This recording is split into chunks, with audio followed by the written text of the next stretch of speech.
I thought Sandlin set the tone early, executing one pitch at a time. That's what we talked about. We practiced it actually the other day in the shadowing.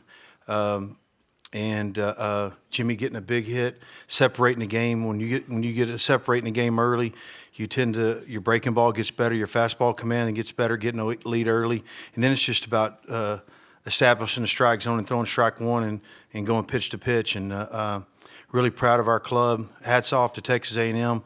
Had a really good team to navigate through that lineup. Was really hard at times, and just really proud of our baseball team and what we've done.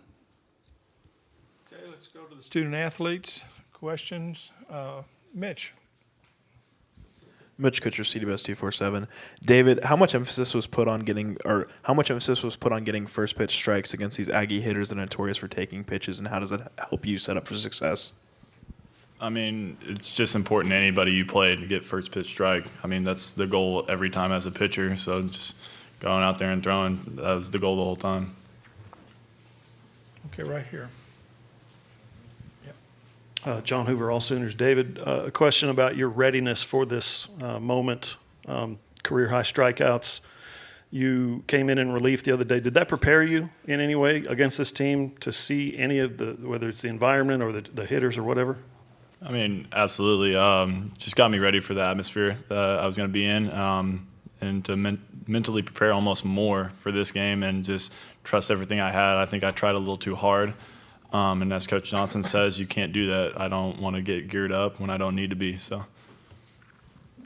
Okay, Aaron. Aaron, 51 Baseball. Jimmy, from your perspective, what did you see out of David today? And maybe that was different from the last time out here a few days ago. And what was the game plan specifically against this A&M offense? Like Skip and David preach, I mean, just throwing the first strike was a big key with him. I mean, that's with every pitcher.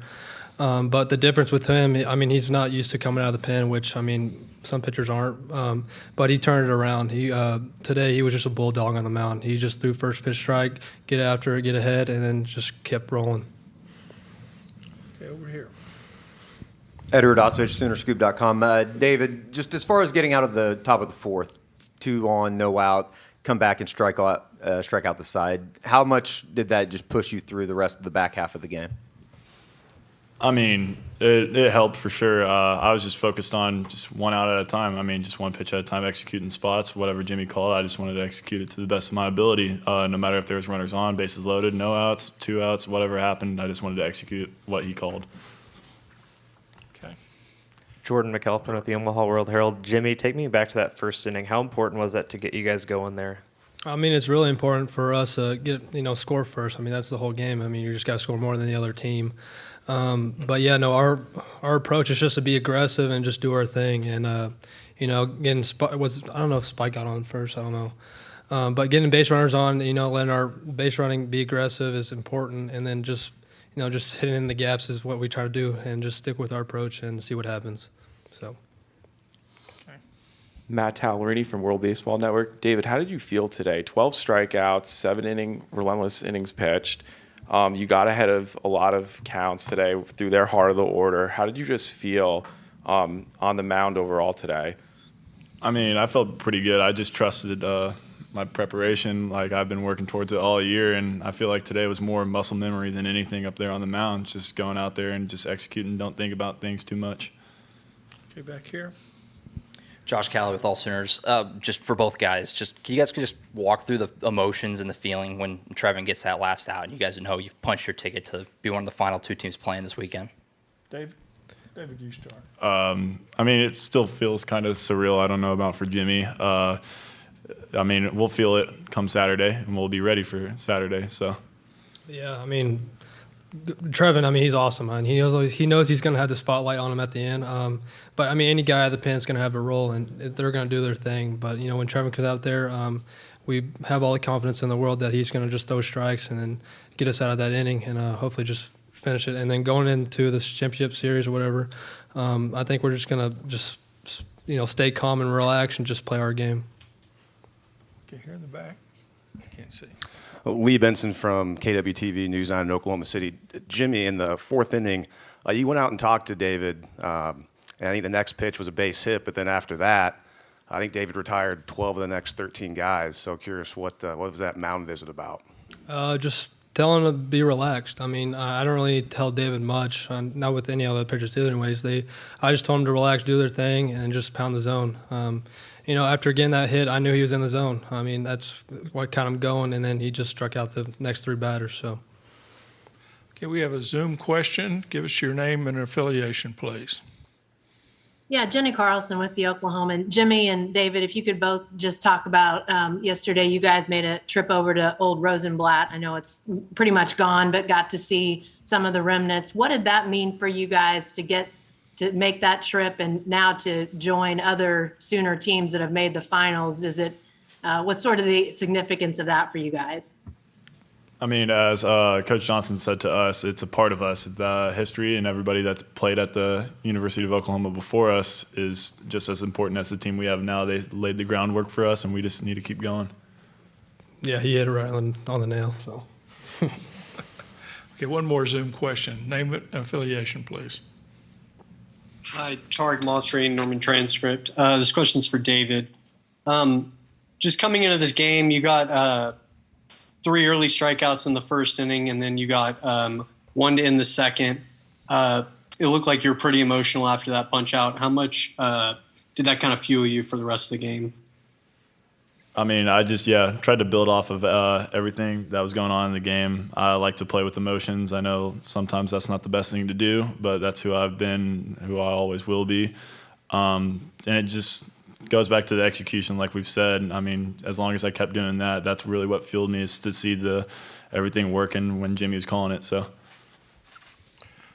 Okay, guys, that looks like it'll be it for you two until Saturday. Okay, thank you. Thank you. Thank you all. If you have any other needs, Eric will help you out with any other players you might need.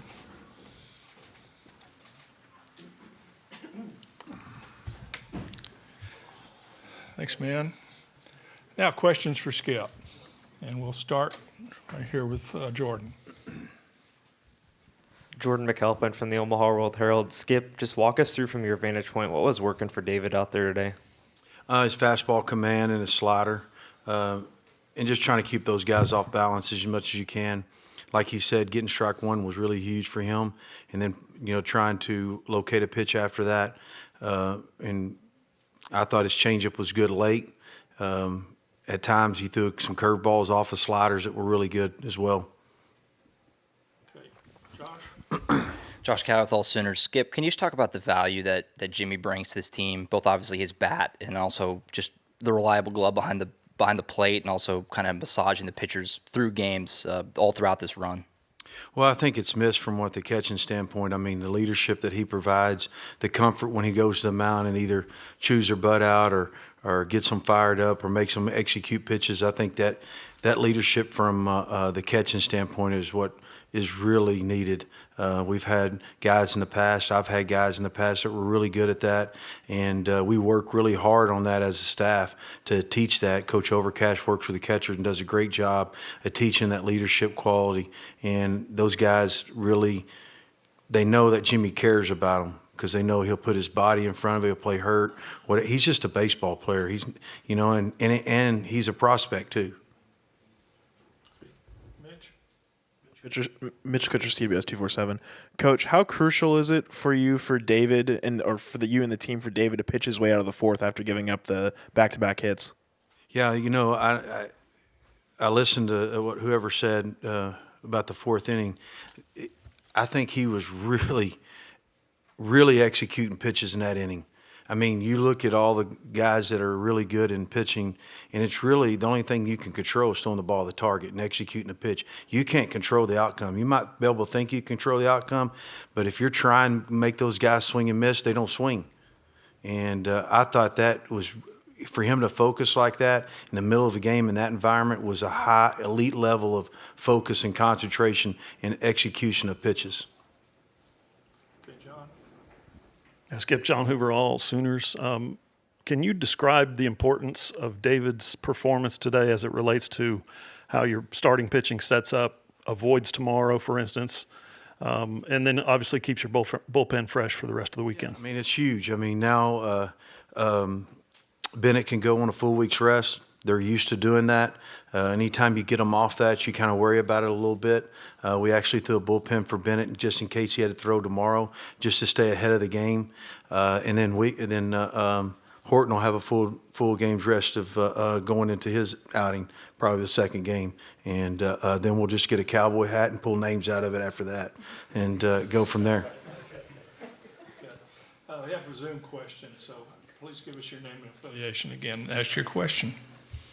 Eric Bailey with the Tulsa World. Skip, I wanted to ask you, just there was no jubilant celebration after it. It looked like they were still all business after they got the game's final out. How much does that impress you? And do you still see the same signs as you've had from past teams that you've coached that have reached this point? I mean, I think those kids are focused, and I don't know if it's dogpiling or whatever it is. I mean, it's kind of weird sometimes. I don't tell them not to dogpile, I can tell you that. And I'm real emotional. It might not seem like I am. I'm just thanking Jesus for the moment, really, and all the people that are pulling for a bunch of guys named David. So it's and happened to be David pitching today. Okay. One more question from Zoom. Please give your name and affiliation. Hey, Skip, Jenny Carlson with the Oklahoman. I asked the guys about the trip to Rosenblatt. Could you give us a little insight on when you decided you wanted to do that and what that was like to see your guys on, what's essentially baseball hallowed ground? Yeah, for sure. That's why I have the best baseball operations guy in baseball, Ryan Gaines. He came to me before we went over to practice, and he goes, "Man, I got a good idea." I asked him, "What's that?" And he goes, "Let's go over to Rosenblatt." I'm like, that's cool. Let's go over there to kind of show those guys where this place has been, what the College World Series is about, where they played it, where the Oklahoma Sooners won the last national championship in 1994 on, and it was really big. And just explain to them when they before they got off the bus to, this is what college baseball is about. I remember it was like an airport, balls leaving that yard, but I got to play in 2009 in Rosenblatt, and it was really special, and didn't get to come back in 2010, but got to open up 2011 here. So it's a great place. Okay, go ahead in the back here. There's Lee. Yeah, Lee Benson from KWTV News 9.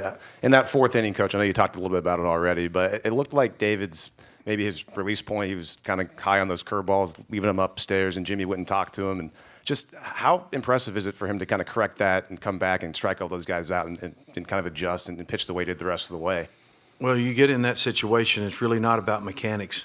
It's just about your mental side of executing a pitch, one pitch at a time. And you don't want to talk about mechanics. It gets away from just executing a pitch. But that's the leadership Jimmy showed to execute the pitch, one pitch at a time. I mean, that level of focus, what he did after that, really him releasing the pitch and getting to the next pitch. It's 100% of what you got to get to the next pitch. In control yourself. And we talk about that a lot. And I don't know if I've seen all year long, an execution of what he did. I mean, it was pretty fun to watch. Okay, Edward. Thank you. Finally, Eddie Radosevich, Soonerscoop.com. Just as far as how fitting is it that it's a guy named David that goes out and does what he does today, and how special is this group just to you personally? Yeah, I mean it's really special, man. A guy named David, and that's really what started this deal. It started with a line spike at the beginning of the year, then it's transitioned to David and being just a bunch of Davids, and really proud of those guys. They really have been selfless. I mean, Chaz is biting at the bullet to go down in the bullpen. You could see him getting ready for the whatever inning it was. It was going in the seventh, and we had a list of guys that we were going to use him in that list. And then when he got to the eighth inning, I was going to go with Trevin because the matchups were better for Trevin than it was for Chaz, and he hadn't thrown, and Chaz is one of our better arms. And you got to keep telling those guys, hey, finish, keep looking at it, keep working at it, keep dreaming, doing all those little bitty things that get those guys out there on the mound. Okay, time for one more question. If not, we'll have more questions for you on Friday at 11. Thank you. Okay, thank you.